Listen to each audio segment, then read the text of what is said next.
quand j'étais enfant, dans mes premières années d'études, Oui. j'avais une double personnalité. Là,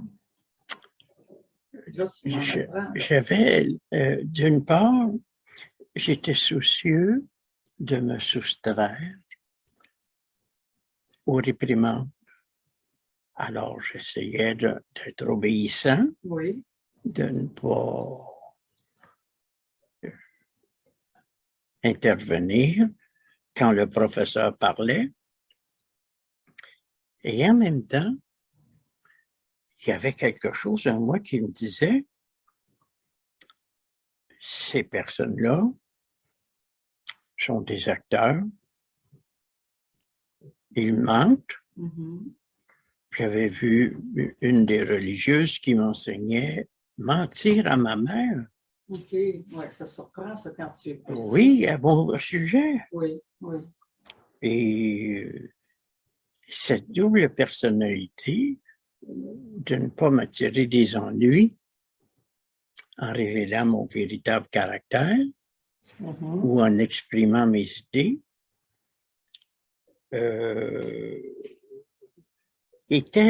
s'accommodait très bien de la personnalité riche en une aventure intérieure et qui fait beaucoup à voir avec les histoires que me racontait mon père, qui était un merveilleux conteur. Alors, je dirais qu'il m'a fallu attendre jusqu'à 19 ans pour dire le fond de ma pensée aux gens qui m'entouraient. C'est lorsque je suis arrivé à l'université. Et puis, je ne me sentais pas du tout brimé. Je me disais, l'université, c'est le domaine de la libre expression des idées. C'était pas le cas. Tu avais l'impression là, que tu pouvais vraiment t'afficher comme tu le souhaitais et puis dire ce que tu pensais. C'était pas le cas. Sauf que tu t'es rendu compte que c'était pas le cas. Non.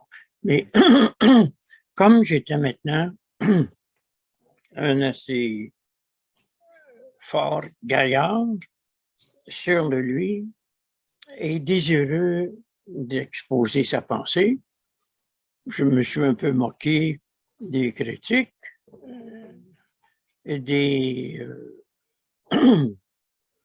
jugements des autres, puis je me suis lancé. On pourrait presque dire qu'en me lançant dans la vie académique, sociale, je me suis lancé dans le vide, parce qu'il n'y a absolument rien là. Mes professeurs de l'université étaient, sauf quelques-uns, des gens plutôt ignares, ennuyants et dépourvus d'expérience personnelle. C'était un savoir livresque. Moi, je cherchais plutôt à créer ma réalité. Hein? Mon but n'était pas de découvrir la vérité, ah non, mais de créer ma réalité, mon monde, mon paradis, mon jardin magique. Un peu comme lorsque je travaillais dans le jardin de mon père l'été à la campagne, au chalet, mais en mieux, comme mes rêves nocturnes me le montraient. Un jour, alors que j'étais plus âgé, j'ai fait un rêve étrange. Il y avait avec moi un androgyne, mais alors une très belle personne, à la fois une femme exquise et un homme. Nous étions à la campagne, il régnait une atmosphère sombre et augurale. Il y avait comme des signes Oui.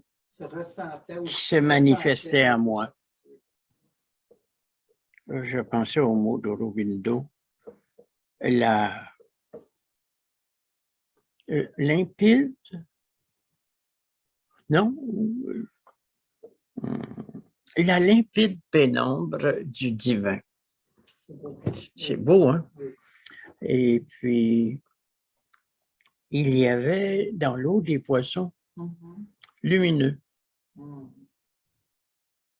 Et il y avait dans les arbres des oiseaux qui parlaient, des oiseaux multicolores. Je me suis dit, c'est le jardin des merveilles. Alors l'androgyne qui était avec moi m'a dit, allons faire un tour de chaloupe. Nous avions une chaloupe en bois, Verchères. C'était, je pense, à Verchères qu'on faisait les seules chaloupes disponibles à l'époque. Et soudain, nous avons vu arriver sur la rivière 3 yachts considérables et qui fonçaient vers nous. J'ai dit à mon compagnon, qui était aussi une compagne, on va prendre les vagues en les coupant. Oui. Parce qu'un bateau qui se déplace crée des vagues. Hein? Et si tu te mets parallèle aux vagues, tu vas chavirer. Okay. Tu vas prendre les vagues. Alors, j'ai appris à couper les vagues. C'était comme un petit triomphe personnel. On n'a pas chaviré. Et mon étrange ami androgyne était épaté. Alors, ça m'a rappelé qu'il y avait en moi un monde enchanté supérieur à la réalité de tous les jours, même si je m'en accommodais très bien. J'ai toujours vécu dans la beauté, j'ai toujours été aimé des femmes et j'ai toujours eu suffisamment d'argent pour me nourrir et me loger. Je ne demandais pas davantage. Moi, mon plaisir, c'était d'écrire. Un jour, au moment où j'allais rencontrer une femme dans ma vie qui a beaucoup compté, puis c'était une très belle femme, j'ai rêvé. Alors, j'ai rêvé que j'étais un roi assis sur un trône de fer, lequel trône était situé sur un rocher entouré d'eau. Et c'était une eau tumultueuse. C'est fort comme image. Oui. Et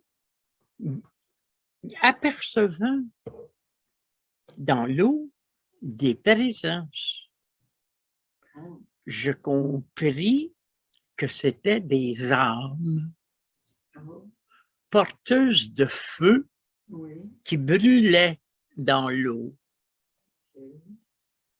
À ce moment-là, toujours assis sur mon trône,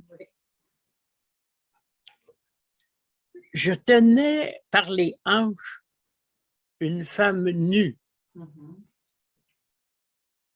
qui regardait dans la même direction que moi. Elle était donc debout, mais me tournait le dos. Et j'ai dit au peuple des eaux qui portaient le feu, cette femme-là va être importante dans ma vie. Effectivement, quelque temps plus tard, cette femme-là devait apparaître. Et même si elle n'est pas restée très longtemps dans ma vie, elle a laissé son empreinte. Alors, c'est ainsi que j'ai appris à substituer à la réalité de tous les jours, celle des autres, ce que moi je considérais être comme ma propre sphère d'existence. Dans ma sphère d'existence, tout était beau. Il y avait des femmes, des jardins magiques, des poissons lumineux et des oiseaux parlants. Et, écoutez, j'ai noté pendant plus de 60 ans au moins 16 000 rêves. Ils sont tous plus extraordinaires les uns que les autres.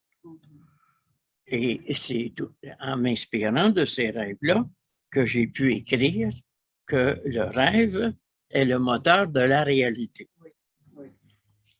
Mon principe philosophique n'est pas très réaliste. Il est idéaliste. Si la réalité te déplaît, remplace-la. C'est ce que j'ai fait. Mon œuvre tout entière, en 2021, elle comporte 83 livres publiés. J'en ai écrit beaucoup plus. Porte sur cette tâche magique, j'oserais dire, de remplacement de la réalité. Alors, c'est ainsi que ma vie a été ordonnée autour de cet axe qui détermine ce que moi, j'entends par vivre au meilleur de mes connaissances en laissant s'exprimer en moi mon identité véritable. Et c'est la raison pour laquelle, me sentant très différent des autres hommes, je ne me sens pas tellement appartenir au genre humain. Je ne me sens pas appartenir aux gens que je croise autour de moi. Je suis plutôt, on s'en étonnera et ou on s'en scandalisera, mais je suis plutôt du genre divin. Je ne me sens pas homme, je me sens Dieu. Ça ne surprendra personne en Inde, mais en Occident, ça peut passer pour un signe de trouble mental. D'ailleurs, je n'ai pas évité les insultes et le dénigrement, les rejets et les condamnations parce que j'ai osé être moi-même et penser par moi-même, contrairement à toutes les règles et en ne respectant comme autorité que la mienne